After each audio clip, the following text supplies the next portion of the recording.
I'm in one of the most remote, desolate places in the continental US, strangely enough, to talk to you about meetings.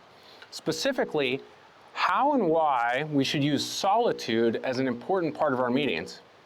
So in this video, I'm going to share with you how, if you're convening a meeting or the leader of a meeting, how you should use solitude in your own life to prepare for meetings. Second, we're going to talk about how you can use solitude during a meeting for your participants to really give them a better experience. And then the last thing I want to share is when to be careful about not using solitude. Make sure that you don't use it in certain situations. Let's get into it.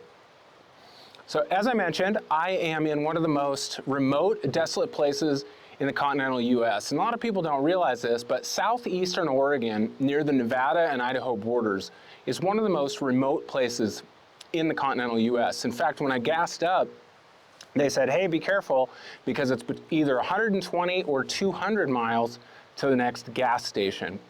Why did I come out here? I came out here because solitude is really important for those of us who lead meetings, who design meetings and guide meetings. And I sometimes get called the meeting guy. Just recently got called that because what I do is I help people like you design and facilitate better meetings, meetings that are more conscious, more collaborative, where real humans connect and solve real problems.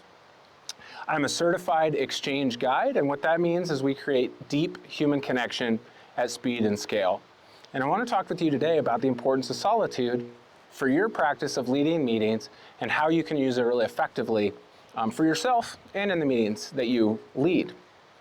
So first, for yourself, you know, when we get into a meeting, there's actually a shocking amount of stress that can be involved in it, particularly if you really want to be tuned in to the consciousness of the meeting, the intentionality of the meeting, and helping people connect.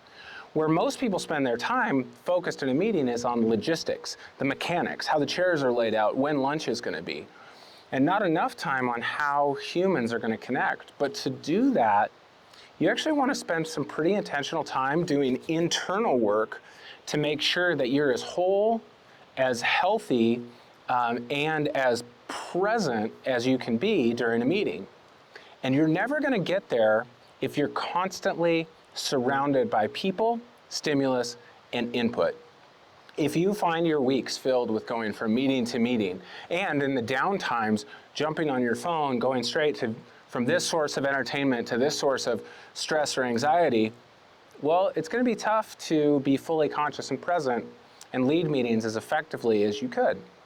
And so this is why I recommend that people who are leading meetings make sure they have a practice of solitude. Now, in particular, I really like solitude that's embodied and physical. I think it's helpful, whether that be actually physically doing something relaxing like soaking in hot springs, which I was doing earlier today, or something physical like climbing a mountain from there to here, right? But getting out into lonely places, pushing myself physically, gives me a sense of who I really am and helps me remember who I am in community when I take these few hours to be outside of community. It allows me to re-enter community and society and family, a better version of myself. Let's get to point number 2, which is how can you use solitude during your meetings, right? When we think about meetings, we think about, well, no, this is when we've gathered people, we brought them together. So how do we use solitude during a meeting? And that seems counterintuitive. A meeting is all about bringing people together. But we can be really strategic and have this important tool in our tool belt of using solitude. And I think this is particularly valuable if you're asking your people to take a psychological risk. Recently, I was involved in a conversation with somebody who was designing a meeting where they were bringing people together to talk about critiques they had about their workplace. And one of the mistakes that we made for early on was actually sending out a questionnaire asking people, hey, what are some of your opinions on what we could fix around here? Not realizing that there was not enough psychological safety built within the community for people to feel comfortable or free telling their bosses what they didn't like about their work environment. But let's say we actually do that during the meeting instead, and this is a great way to do it, is gather people, have them share an experience where they get to feel psychological safety and trust. And then before we ask them what needs to be fixed in the company, is give them an opportunity to go off and work in solitude around a question that may involve psychological risk. This gives them the time to really think about it.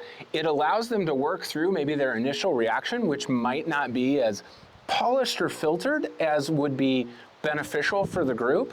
And it gives people time for deep thinking. One of the biggest critiques that we have for meetings these days is people say it gets in the way of deep thinking.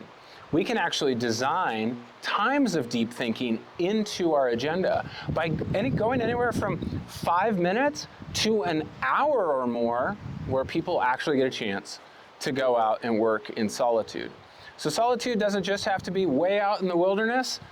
It can also be right there in your event by inviting people to go out, sit in the sunshine, go sit in the lobby, go over to the cafe next door, and do some solo work before they come back into the group for the rest of the meeting. Well, when is it important to not use solitude? When is it important to not use solitude? I think if you are leading meetings or convening meetings, one of the most important times to not go into solitude is shortly after the meeting, particularly if you're in any way not feeling confident about how it went, or you are made the mistake of looking at the reviews before the event was over. This is a really important time to make sure that you seek out community. And when you do this, if you're leading a meeting, make sure that you're not looking for feedback or affirmation from like the person who hired you or from your boss, but actually just maybe a peer or community member outside of the group you're working with to just help keep you centered, keep you whole, and remind you of who you really are when you're at your best. This is an important time to actually not seek solitude. Don't retreat back to a hotel room or your office and start reading through the reviews and fixating on the 3 negative reviews and ignoring the 97 really positive reviews. Make sure that solitude is a tool that you use to your advantage and not something that holds you back when you find yourself alone with only your most negative thoughts or sometimes the worst version of ourselves. Hey, I love meetings. It's one of my favorite things to do is to help bring people together. I think fundamentally we are social beings. And yet there's something really valuable that is found in solitude.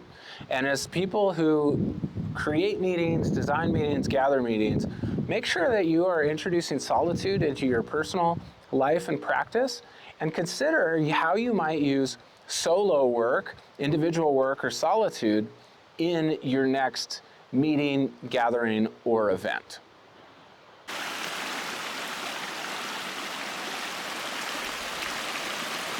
Today's hike in particular, if you're curious, is in the Steens Mountains. So I'm almost at the alpine line up here where almost nothing grows. This area gets less than 7 inches of precipitation per year, and I'm only 4 miles away and about 3,000 vertical feet from the Alvord Desert, which is a dry lake bed where they actually do speed runs like they do in the Salt Flats in Utah, and it is absolutely barren landscape just a short ways from here.